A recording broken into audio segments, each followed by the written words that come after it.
So within the world of One Punch Man, this brilliant system was devised. The 5 threat levels. This is how they will categorize any threat, knowing how dangerous it is, and to what end they need to throw heroes at it until it stops. There's the wolf threat level, if it's a potential threat that poses a danger to an unknown degree. There's the tiger level, any threat to a large number of people. The demon level, any threat to a city and its people. The dragon level, any threat to multiple cities. And the god level, a threat endangering the survival of humanity in general. Now, depending on the level of the threat, we take out our hero cannons and shoot heroes at it until it stops, which is a wonderful solution if not for One Punch Man. One Punch Man can defeat any foe no matter the threat level in one punch, which immediately begs the question, why do we need the threat levels? Literally half the humor in One Punch Man is that nothing is a threat. You have this whole complicated, convoluted 5 threat level system where in the end of the day, the only heroes present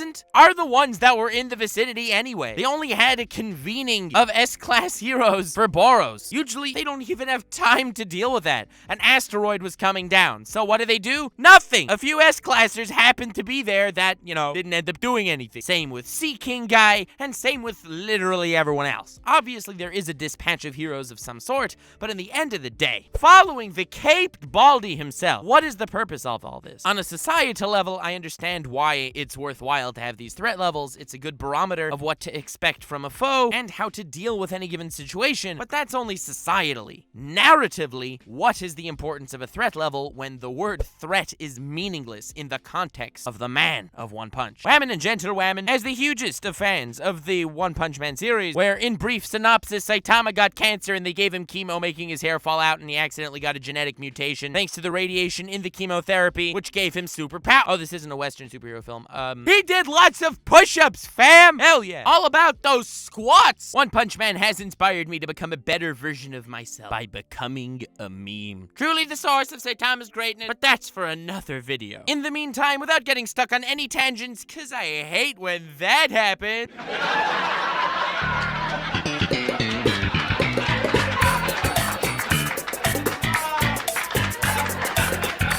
I don't know when the right time to breach this subject may be, but in all honesty, one of the most important things to understand with One Punch Man and why it flows so beautifully is because it's a completely encapsulated, perfect shonen world without Saitama. Throw Saitama into the mix and make him the leading perspective of the show, and all of a sudden, you have a seinen world, just from the power of perspective alone. In a video on Genos I am intending to make, I want to talk about why he is the shonen protagonist of One Punch Man if it would be a shonen. But being that Saitama is there, he not only takes the spotlight away from Genos in our eyes, but the entire perspective of the story is focused on different aspects. I need this to be said because this all really comes around to why I love the threat level in One Punch Man. Take shows like Naruto or One Piece, for example. You have your world, you have your bad guys, your roaming monster dudes, whatever it may be, there's always a system to try and categorize the adversaries. I use Naruto and One Piece as examples, as opposed to, let's say, Dragon Ball and Seven Deadly Sins, because while both have their strengths in this regard, Seven Deadly Sins and Dragon Ball uses power levels, defined levels of strength that we can rely on in regard to how the various characters in any given situation have to power scale their opponents, what it will take to fight them, and whether they need to run the F away. Low-key, that's why I really liked Krillin in the Namek saga. Now, the other form and system used to try and wrap our heads around what any given character's threat level must be is the One Piece or Naruto. In Naruto, they're classed as A class, B class, C class, D class, or S class for the elite. Every member of the Akatsuki is an S class ninja, which ranges from anywhere in the high Jonin tier through Kage tier. And this is also used in a way to gauge missions, seeing as which ninjas should be sent on which mission. Or in One Piece's scenario, there are bounties. What the government judges the threat of any individual. Someone with a really high bounty can be infamous but not powerful, and someone with a really low bounty can be powerful but just off the radar. This leaves us with an air of ambiguity because life isn't always so easy, and it doesn't always give the good guys scouters to see exactly what they're dealing with. Naruto and One Piece judge threat levels via estimation,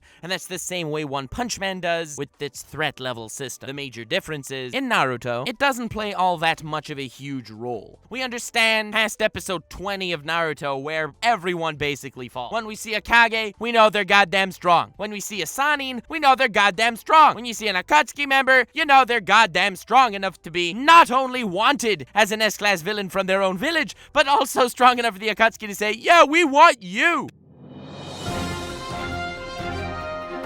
This just in, Colonel Sanders reporting to be the secret leader of the Akatsuki that was controlling Black Zetsu all along. More on that later. One Piece uses bounties more frivolously, and I mean that in a good way. While in Naruto it wasn't necessary to be stated because we always can judge it ourselves, bounties are integrated into the One Piece world very carefully. And part of the reason for that is Luffy has a bounty, and we always like to be knowing where in the notoriety standard of the world he is holding. Now, why do I say all? Yes, we understand how threat levels work in One Punch Man. They work just like any other system. It's true, being that we're following Saitama and we understand that he's just gonna be punching every single opponent. There isn't much of a threat, but we're not dwelling on the threat level system. It's just something that happens to exist. You know, good for world building. Makes the world more believable. And while that is true, and that in itself is a good enough reason to have this threat level system, my love for it comes from a far deeper place. I love this irrelevant threat level system from two entirely different perspectives. First, the perspective of the world, how One Punch Man society views it. And secondly, from Saitama's perspective. As far as society goes, it is unaware of One Punch Man. It doesn't understand the fourth wall forces of narrative that will cause every single opponent that rears its ugly head to be absolute fodder in comparison to one Shat Man. So powerful that with one punch, he shats on everything. It's important to realize that the world functions like a completely normal world should without this knowledge of Saitama. It's important to so many dimensions, whether it's understanding Garo's character and perspective much better, whether it's seeing Genos as trying to accomplish a genuine goal as opposed to just being in the shadow of a titan. It gives credence to the world as a whole, not just on the base level that it makes sense on a mobility level to categorize different threats under different genres of danger. But the thing is, with having One Punch Man in the picture and with seeing the story through Saitama's eyes for the entirety of season 1, it's so hard to take everything seriously. It's wrapped up in its guise as a comedy anime,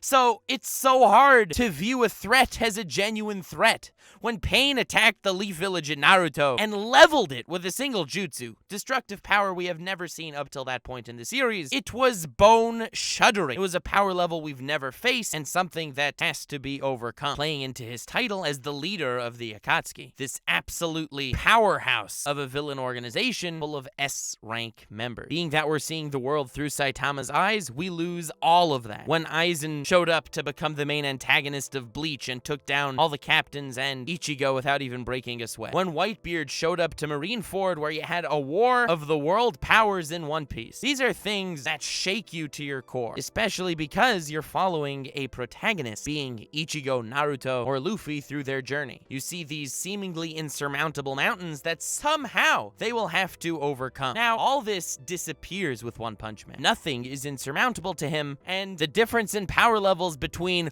wolf, tiger, demon, dragon, or god are negligible to him. From society's perspective and from how we perceive society, the idea of threat levels is crucial to realize that the world is grounded in its own reality, and there's also the narrative bubble of Saitama that we're following. Even though we regard the world as a comedy and we don't see threats as threats, you have to realize that in the minds and perspectives of everyone in the world, aside from Saitama, these threats are as real as Pain, Aizen, or the Marineford War. This is on a broad societal level. On a more individualistic scale, being that we're following Saitama's narrative, you have Saitama's small circle of influence. This is the stage where threat levels are quasi-important, or at least they seem quasi-important. Being that Saitama is someone powerful, straightforward, and above all honest, people are drawn. In Season 2, we see that a lot more than Season 1 because he was always friendly with Genos, and somehow in his ragtag team of badasses, and the opposite, he has Fubuki, he has King, and he has all these other acquaintances that he's making throughout the series. Now, we as the viewers are not the only ones that see the world through Saitama's eyes and understand that a threat level doesn't pose much of a threat. Now, other people are beginning to rely on Saitama as well. And as his circle of influence grows, the shonen formula of shonen reality shatters. All of a sudden, Fubuki, the leader of Class B, is starting to see less of a point in status around around him. Genos has someone to rely on and realize that even if he falls, it's not like all is lost. But despite this, because he's the protagonist of his own story, he still pushes himself to the brink where he gets destroyed at the end of almost every fight. It makes someone like Garo need to rethink his entire life philosophy and ideology because he's realizing the meaninglessness of the threat he himself poses in Saitama's regard. This is where the lines of the importance of threat level to society begins to blur as it clashes with Saitama's power. Now, this is a quasi-state between society and Saitama as an individual. But if you look at things from Saitama's perspective as a pure individual, the threat level system becomes important again because of how sad it is. In One Punch Man Opening 1, you see Saitama walking forward and the background changes from wolf to tiger to demon to dragon to god, representing the different threat levels that he will face on his journey, except he has no journey. His life is the melancholy of a hero with no direction. Now, I guess it could be perceived as two ways. On a first glance, perhaps, without understanding the story yet, you can see it as Saitama will weather any obstacle. He will always put one foot in front of the other and do what's right, no matter the opponent. But really, on second glance, that's not the case. It's that whether it's wolf, tiger, demon, dragon, or god, they make no difference to him. He'll still take them down in one punch, and they're all the same. There's no delineating lines between them for him whatsoever. Now, the fact that they exist, once again, puts a layer of contrast between his perspective and the world's.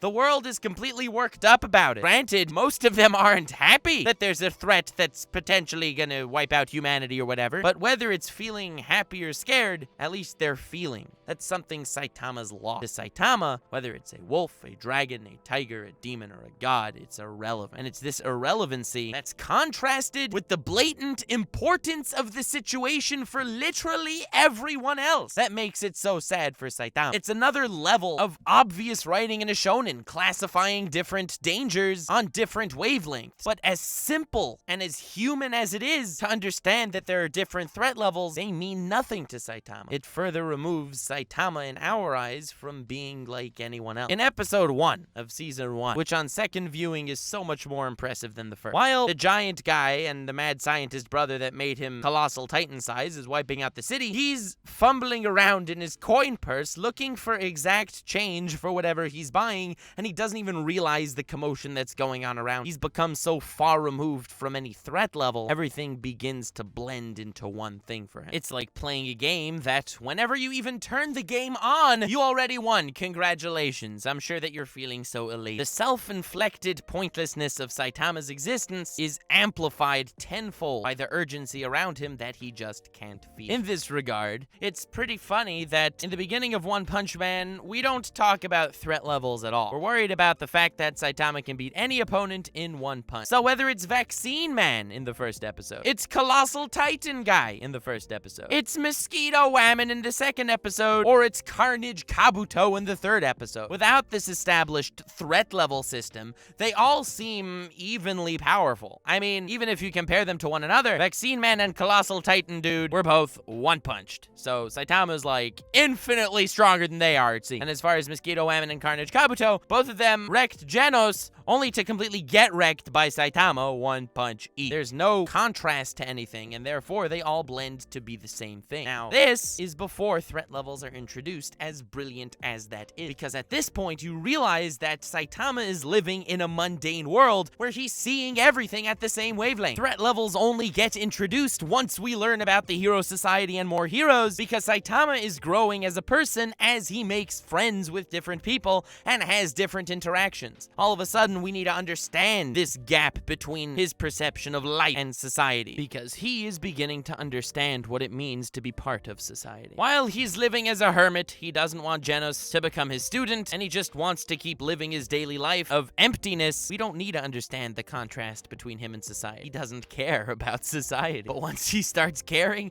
that is when we learn about the hero classes, we learn about the hero association, and we learn about threat level. Because despite the fact that the contrast between his inevitable predicament of having too much power and these irrelevant seeming threat levels that the world is worked up about, yes, it is sad to see that contrast. It stings terribly, but it's better than shutting yourself off entirely. It's where the hard truth beats a subtle lie. And in order for Saitama to grow out of his depressive mind state that he's in, he has to realize how tragic of a situation he fell into and rely on his friends to grow in some other way that he can find himself fulfilled. I could talk for hours on One Punch Man, and I intend to, so subscribe if you're interested. But I love this series with my whole heart. I'm approaching 500,000 subscribers, and I promised you guys a top 50 anime list when I get there, not realizing I'd actually get there. It's pretty mind-blowing. But spoilers, One Punch Man is in the top 5. Now, I realize that this isn't per se relative to the narrative itself in regard to threat levels, because this may be my own interpretation.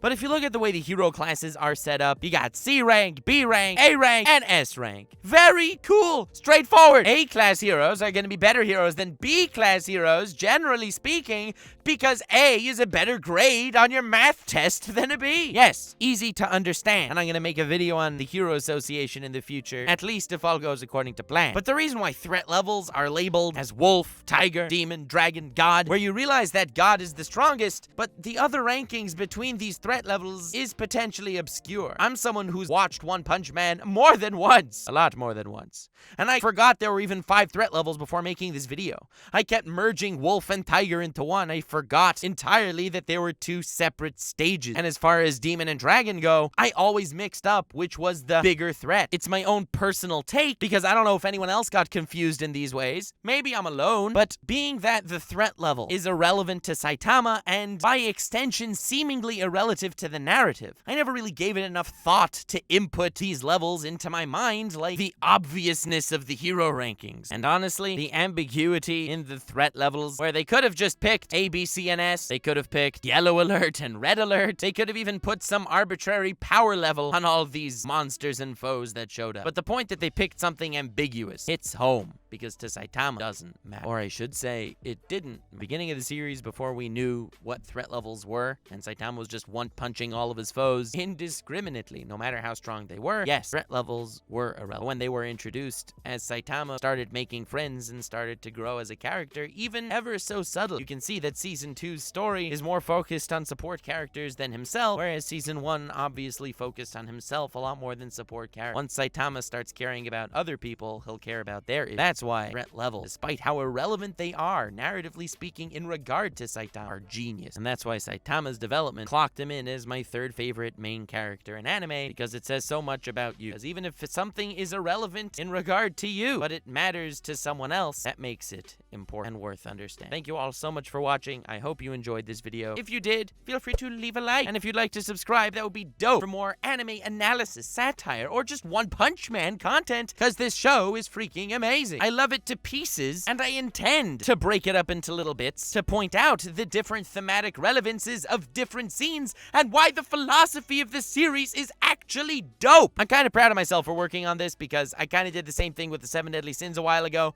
No one ever covered the series through this vein. So I'd really like this slightly deeper take of what One Punch Man has to offer to exist on YouTube. Feel free to subscribe and stick along for the ride. That would be dope. Also, let me know in the comments what other bits of One Punch Man you'd like me to break apart and look deeper into. Link is in the description to my Twitter. Feel free to follow me there. Also, link in the description to the Rant Cafe Anime Podcast that I co-host with several other YouTubers. We post weekly on the Rant Cafe channel, on iTunes, on Spotify, and everywhere. We are everywhere. Trust me, it's scarier for me than it is for you. I still consider myself a small channel, and all of a sudden, I'm approaching 500K. It's literally terrifying, okay? I'd say I'm a humble dude, but that doesn't exactly make it sound like I'm a humble dude. So instead, I'm gonna say this. So it's as if I'm humble bragging about my humility without straight out saying it, making me seem even more humble. But me expressing this to you completely destroys that illusion. So, believe whatever the hell you want, as well as a link to my Patreon. All patrons are invited to the Discord server, and all the help to the channel is greatly